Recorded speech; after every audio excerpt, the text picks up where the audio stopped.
Harriet Tubman. They called her Moses was born into slavery in 1822 in Dorchester County, Maryland. She was named Araminta by her enslaved parents. At the age of 13, Tubman was nearly killed by an overseer from a weight being thrown at her head. For the rest of her life, she had endured episodes of epilepsy. In 1849, Tubman fled her plantation in Maryland and made her way to Philadelphia. From 1852 to 1857, Tubman returned 13 times to rescue around 70 enslaved families through the Underground Railroad, a secret network that helped enslaved people reach freedom. At one point, Tubman had a $40,000 dead or alive bounty on her head. During the Civil War, Tubman became a spy for the Union Army, gathering crucial information behind enemy lines. In a historic moment, she led the Combahee River Raid, freeing over 700 enslaved people in a single night, making her the first woman in U.S. history to lead an armed assault. After the war, Tubman continued her fight for justice by becoming a leading voice in the women's suffrage movement. Her life was a testament to courage, resilience, and the unyielding pursuit of freedom. She died on March 10, 1913, at the age of 91. She was buried at Fort Hill Cemetery with full military honors. Susan B. Anthony was a pioneer crusader for the women's suffrage movement. She was born in Adams, Massachusetts, on February 15, 1820. She learned to read and write by the age of 3. From 1846 to 1849, she taught at a female academy in upstate New York. While in New York, she met many leading abolitionists. Some of those leaders were Frederick Douglass, William Henry Channing, and William Lloyd Garrison. In 1856, she was the chief New York agent of Garrison's American Anti-Slavery Society. During the Civil War, she helped organize the Women's National Loyal League. This league urged the case for emancipation. In 1866, she became corresponding secretary of the American Equal Rights Association.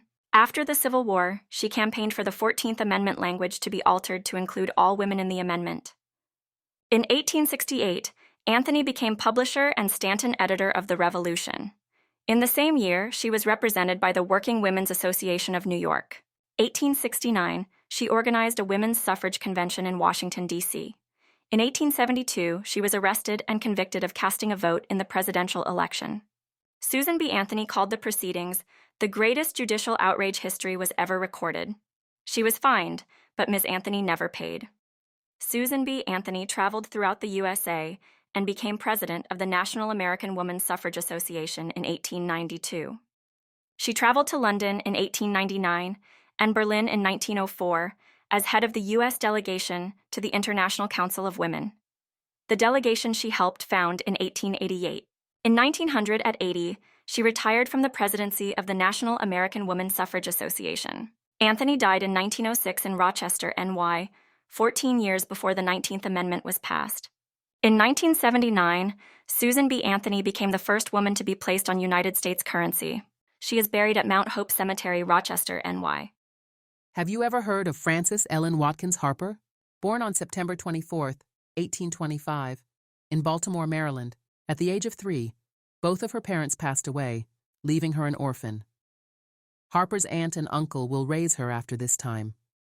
By age 21, Harper wrote her first small volume of poetry called Forest Leaves. At 26, she became the first woman instructor at Union Seminary, a school it was African Americans in Wilberforce, Ohio, which is now known today as the Payne Theological Seminary. Harper began writing poetry for anti-slavery newspapers. Her poem, Eliza Harris, was published in The Liberator and Frederick Douglass's paper. When she left Philadelphia in 1854, she had compiled her second small volume of poetry, Poems on Miscellaneous Subjects, with an introduction by abolitionist William Lloyd Garrison. She traveled across the USA and Canada doing lectures. In addition to her anti-slavery lectures, Harper was committed to the struggle for women's rights and the temperance movement. In 1866, Harper spoke at the National Women's Rights Convention in New York. In her famous speech, "We Are All Bound Up Together," she urged her fellow attendees to include African American women in their fight for suffrage. For the rest of her life, she dedicated to the rights of women. She was co-founder and vice president of the NACW, the National Association of Colored Women's Clubs. She was also the director of the NACW, the American Association of Colored Youth. Frances Ellen Watkins Harper died on February 22, 1911, in Philadelphia, Pennsylvania. She was 85. Sojourner Truth was an African-American abolitionist and women's rights activist who never learned to read or write. Sojourner Truth was born Isabel Baumfree into a Dutch-speaking family in Ulster County, New York, in 1797. She was sold 4 times before she ran away with her infant Sophia to a nearby abolitionist family, the Van Wagoners.